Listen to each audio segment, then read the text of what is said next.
ऊंचाई एवं दूरी वाला टॉपिक बताऊंगा ताकि आप कम समय में सवालों को सॉल्व कर सकें।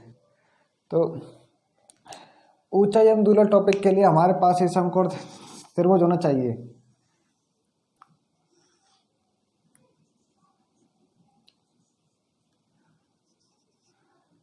ABC एक समकोण त्रिभुज है।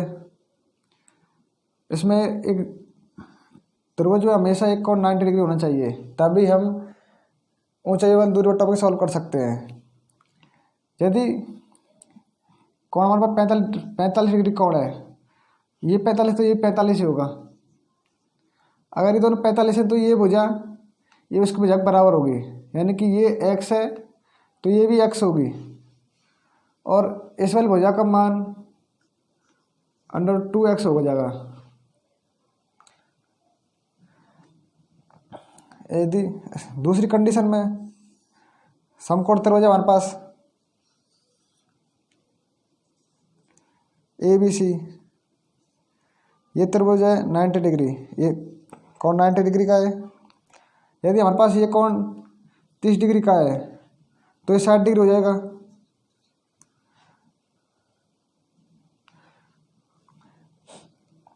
tan 30 का मान पता होगा आपको, a/√3, यानी कि ये लंब होता है और ये आधार। 30 डिग्री कोण के सामने की भुजा लंब होगी, यानी कि ये 1 होगा और ये आधार ये √3 होगा, और ये भुजा होगी 2। बस आपको ये 2 कंडीशन याद रखनी है, आपके सभी सवाल सॉल्व हो सकते हैं इससे। तो आइए अब कुछ ऊंचाई दूरी के कुछ सवाल देखते हैं। जैसे ये एक पेड़ टूटकर जमीन की सतह के साथ 45 डिग्री का कोण बनाता है तथा 5 मीटर की दूरी पर जमीन को छूता है, तो पेड़ की कुल लंबाई क्या होगी। माना ए बी लंबाई का कोई पेड़ है, ये इस जगह से टूट जाता है और टूट कर जमीन के साथ 45 डिग्री कोण बनाता है,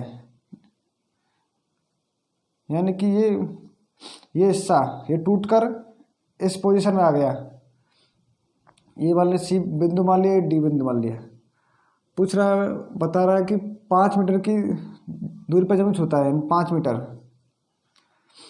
कह पेड़ की कुल लंबाई क्या होगी, यानी कि ये वाला हिस्सा तो इसके बराबर है, यानी कि ये कुल लंबाई ये वाली इसके बराबर है, यानी कि पेड़ कुल लंबाई होगी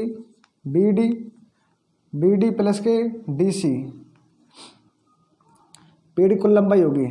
अब देखिए मैंने आपको बताया था कि यदि 45 डिग्री कोण हो तो ये भुजा इस भुजा बराबर होती है, यानी कि ये x है तो ये भी x होगा, और सामने वाली भुजा कर्ण x का √2 गुना होगी। देखिए ये 5 मीटर है तो ये 5 मीटर होगी, और ये भुजा कितनी होगी 5 का √2। अब देखिए कितना होगा ये पेड़ की लंबाई।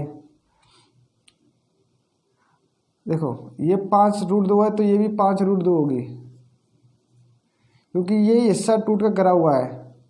तो कुल लंबाई कितनी हो गई, ये हो जाएगी 5 प्लस के 5√2, 5 कॉमन ले लो, 5 1 प्लस के √2 मीटर।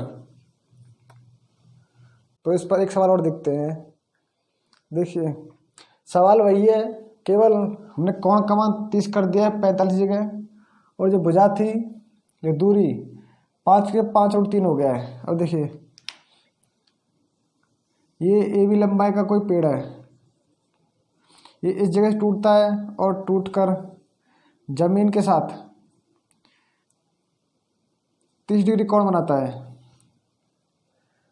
और ये 5√3 मीटर की दूरी पर गिरता है।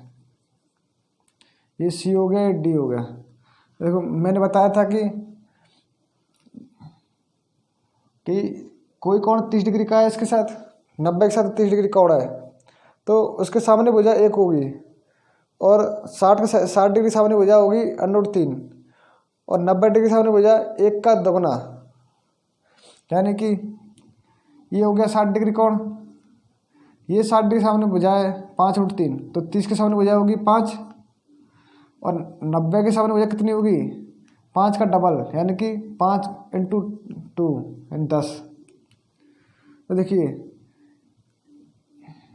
AD लंबाई है, यहाँ टूट कर ये एस टूट कर इस पोजीशन में आ गई, यानी कि DC बन के। तो ये 10 है तो ये भी होगी 10 मीटर। तो पेड़ की कुल लंबाई कितनी होगी, पेड़ की कुल लंबाई AD प्लस के DB, यानी कि 10 प्लस के 5 यानी कि 15 मीटर। एक सवाल इस पर और देखते हैं।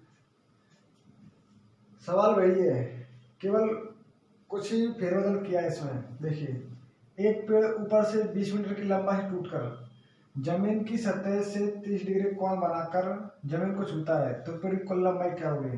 देखिए, ए भी लंबाई का कोई पेड़ है, ऊपर से 20 मीटर की लंबाई से टूट कर, यानी कि ऊपर से, यानी कि यहाँ से टूट गया, इधर है 20 मीटर, 20 मीटर लंबाई का टूटा है। एक जमीन के साथ गिरकर 30 डिग्री कोण बनाता है, कि जमीन के साथ 30 डिग्री कोण बनाया इसने। ये C हो गया, ये D हो गया। देखिए, ये हिस्सा है, ये टूटकर ऐसे गिर गया है, यानी कि ये 20 है तो ये भी 20 होगा। और देखिए, बताया था मैंने, जब 30 डिग्री कोण हो तो उसके सामने वजह 1 होगी, 90 के सामने उसका डबल होगा, यानी कि ये 30 है, ये 90 है, 90 के सामने वजह 20 है, तो 30 के सामने वजह कितनी होगी, आधी इसकी, यानी 10। क्वेश्चन का पूछा है पेड़ की कुल लंबाई, तो पेड़ की कुल लंबाई ये आ गई, यानी कि AD प्लस के DB,